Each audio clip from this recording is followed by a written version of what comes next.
Fala galera! Como nós conversamos em alguns vídeos anteriores, durante todo o período que vigorou a trégua por conta do Tratado de Amiens, tanto a Inglaterra quanto a França, eles se dedicaram a se preparar para o retorno do confronto, para o retorno da guerra. E essa preparação ela se deu de modos completamente diferentes. Enquanto pelo lado inglês houve um investimento muito forte na penetração de agentes no continente europeu com um duplo objetivo. O primeiro objetivo era tentar fomentar, junto aos diplomatas, junto aos chefes de Estado, o retorno das antigas coalizões antifrancesas. E é importante dizer que os gastos da Inglaterra nesse tipo de política foram tão grandes, que a criação do primeiro imposto de renda da história estava vinculado a esse tipo de estratégia. Né? E foi criado em 1799, coincidentemente no mesmo ano de ascendência de Napoleão Bonaparte. Mas esses mesmos agentes que estavam tentando fomentar uma volta das coalizões antifrancesas, eles tinham uma outra função, uma função menos nobre, é verdade. Os caras eles tentavam fomentar, armar e até mesmo financiar movimentos conspiratórios, até mesmo movimentos que estivessem dispostos a assassinar Napoleão Bonaparte. Tanto é que o Napoleão escapou de diversos atentados nesse período. E foram justamente esses atentados que o Napoleão utilizou como justificativa para chegar ao seu ponto máximo no poder. Foi quando ele se tornou imperador. E ao ascender ao apogeu político dele, quando ele se torna imperador, o Napoleão havia achado que estava pronto, né? Porque pelo lado francês foram feitos também diversos investimentos, né? O principal investimento, a principal coisa que o Napoleão procurou fazer foi se preparar para um futuro ataque. E nesse sentido, ele concentrou ao longo de todo o litoral do Canal da Mancha cerca de 100 mil tropas. Essas tropas, faziam treinamentos diários, eles estavam reformando portos, eles estavam construindo balsas para poder atravessar o Canal da Mancha. E era um movimento tão intenso, que no sul da Inglaterra, do alto dos rochedos de Dover, em dias claros, era possível ver toda essa movimentação. Tanto é que isso gerava um pânico na população, sobretudo do sul da Inglaterra. Eu contei num outro vídeo que eu fiz, no contexto da independência, que o pavor era tão grande que as babás ninavam os seus filhos, as crianças, né, substituindo o bicho-papão pela palavra de Napoleão. E isso estava gerando uma preocupação pelo lado da Inglaterra, que também investiu em construções de portos, em posicionamento de navios. Ou seja, a questão do Canal da Mancha estava muito tensa. E o investimento do Napoleão era tão forte e a segurança que ele tinha era tão grande que ele costumava dizer para os soldados os seguintes: eu só preciso de 6 horas dominando os mares que a Inglaterra será completamente destruída. Ele estava tão confiante que ele chegou a mandar cunhar uma moeda em comemoração ao seu triunfo. E era uma estratégia bem típica de Napoleão. Ele estava certo que quando retornasse aos campos de batalha, ele não ia perder tempo com batalhas periféricas. Ele ia atacar numa única jogada o seu mais poderoso inimigo. E ele sabia que, destruindo a Inglaterra, ele enfraqueceria todas as potências que ficavam a leste, a Áustria, a Prússia, a Rússia, aqueles países da coalizão. Então, Napoleão ele traçou essa meta. E para além dos investimentos militares, o Napoleão também fez muitos investimentos diplomáticos. O principal deles, o mais bem-sucedido, foi conseguir fechar uma aliança com a Espanha. E quando ele fecha essa aliança com a Espanha, a sua marinha, que não era uma marinha desprezível, uma marinha que era fruto de muitos investimentos que remetiam ao período de Luís XVI, lembrando que o Luís XVI conseguiu uma vitória contra os mesmos ingleses na Guerra de Independência dos Estados Unidos, com a soma da marinha francesa com a marinha espanhola, o Napoleão estava pronto, ele achava, a hora chegou. Só que o Napoleão tinha uma enorme dificuldade de entender a guerra marítima. Ele achava que o funcionamento, sobretudo num dos aspectos mais importantes das estratégias que ele montou nos campos de batalha, que era a movimentação, a velocidade, o deslocamento rápido e autônomo de seus soldados, ele queria aplicar este mesmo princípio aos mares. Só que nos mares, cara, você não vai para onde você quer. Você vai para onde os ventos e as marés te levam. E o Napoleão tinha um pouco de dificuldade de entender essa lógica. Tanto é que quando ele monta ali a sua estratégia para vencer os ingleses, na verdade, a ideia dele era de alguma maneira tentar afastar os navios do Canal da Mancha, usando como isca um possível ataque no Caribe, as colônias inglesas. Ele imaginava que o deslocamento ia ser extremamente simples.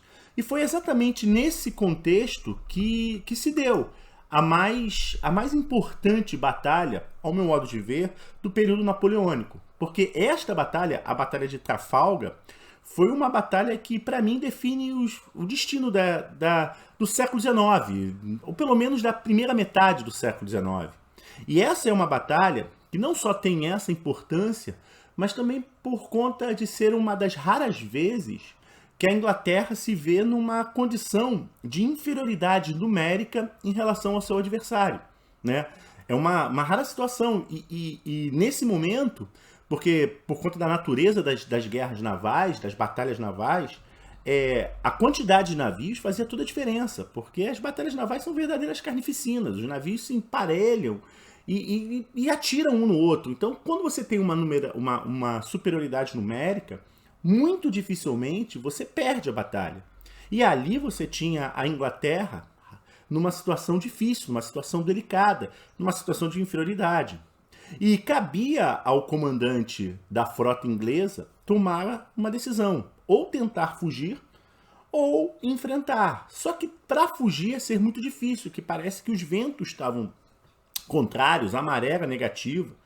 Então, nessa hora, vai surgir uma das figuras mais fundamentais desse momento, um dos homens mais importantes da história militar inglesa, um cara que é considerado um herói até os dias de hoje, que é essa figura que vocês estão vendo aí, o Almirante Nelson. E é curioso falar dele, que mesmo sendo um herói inquestionável na história militar inglesa, se nós esbarrássemos com ele, talvez dificilmente nós, pelo físico dele, o consideraríamos um herói. Primeiro que ele era um cara muito magro, era um sujeito muito baixo, era um cara que era cego de um olho, era um cara que não tinha um dos braços, por conta do escorbuto, quase não tinha os dentes. Portanto, era uma figura que, no ideal de um herói, quando a gente pensa nas questões corporais, era um anti-herói.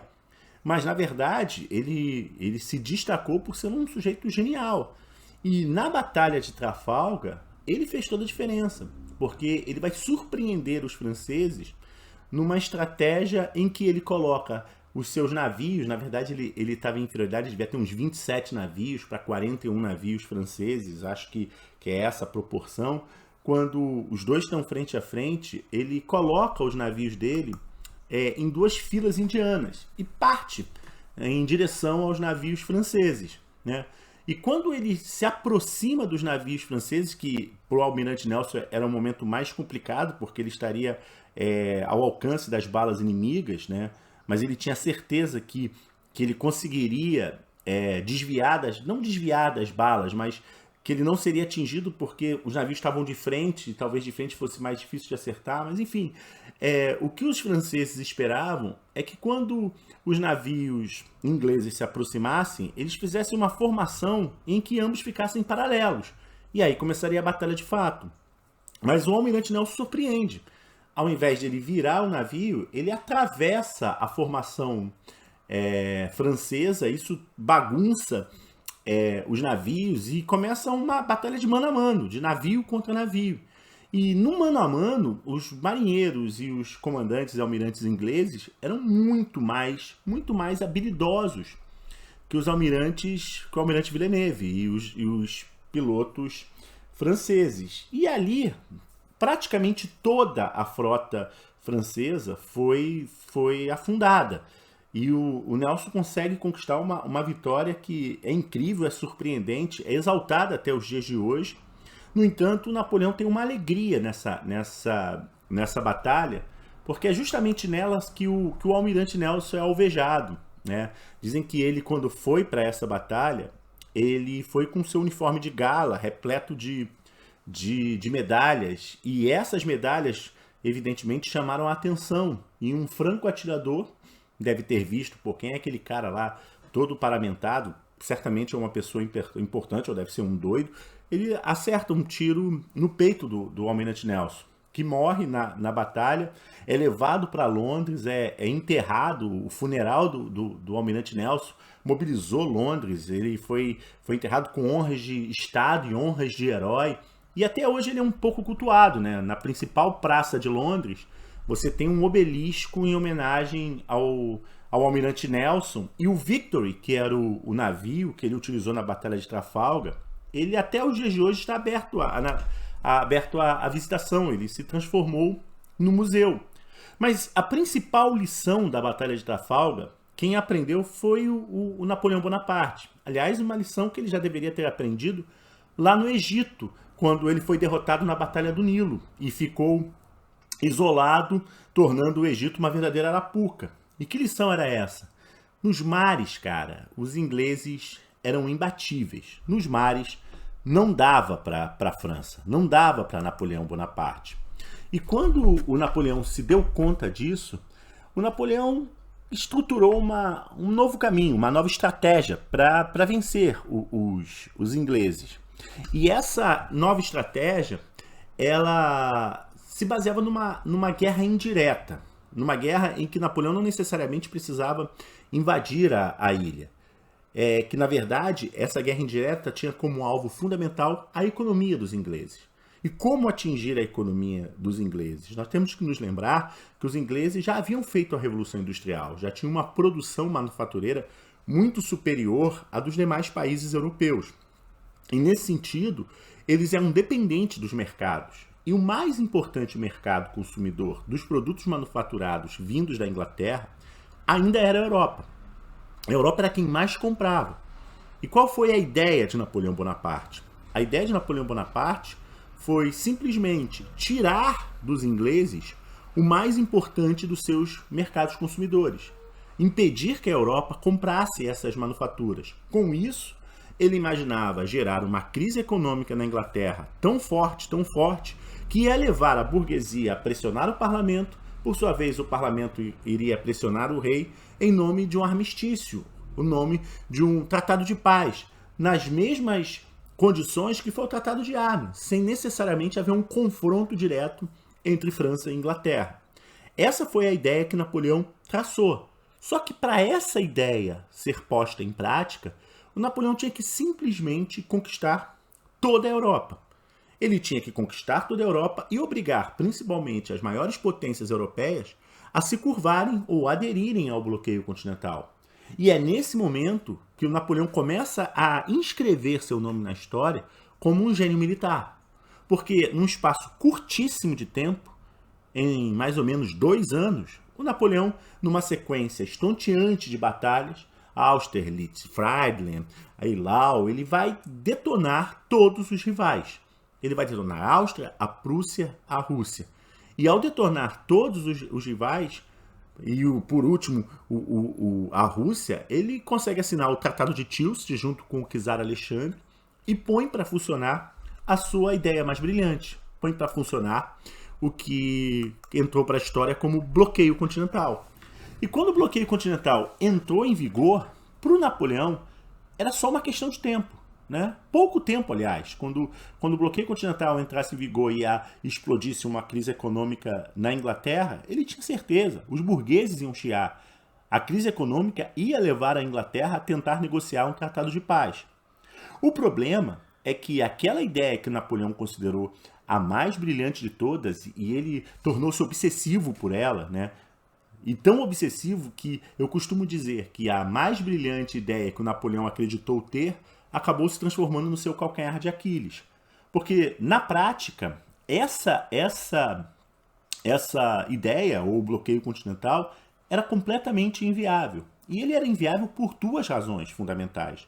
A primeira, eu acho secundária, mas é importante colocá-la na conta. Para o Napoleão manter o bloqueio continental funcionando, ele precisava ter uma marinha forte. Uma marinha que garantisse um policiamento do extenso litoral continental.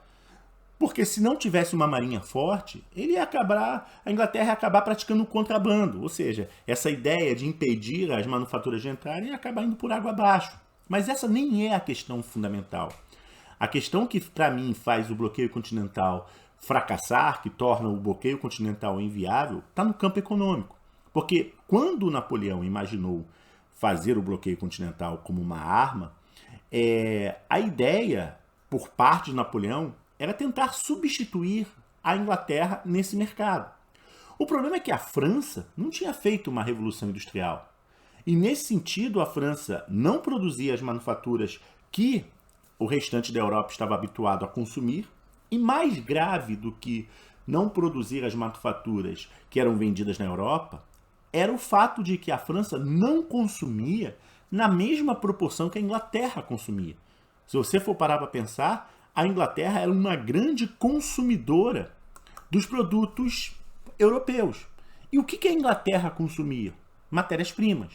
Portanto, o que acabou acontecendo na prática é que o Napoleão conseguiu, de fato, provocar uma crise econômica na Inglaterra.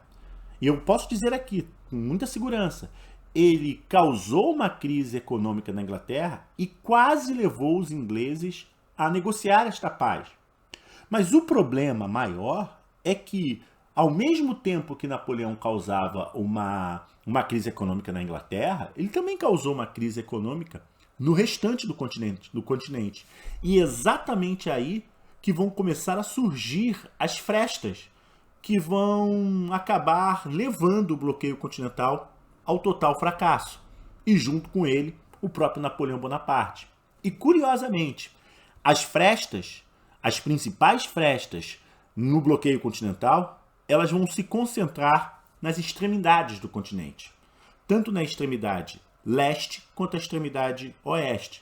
E é exatamente como Napoleão se comportou, como ele teve que lidar com essas frestas, com esses buracos na sua ideia brilhante, é o que nós vamos ver na aula que vem.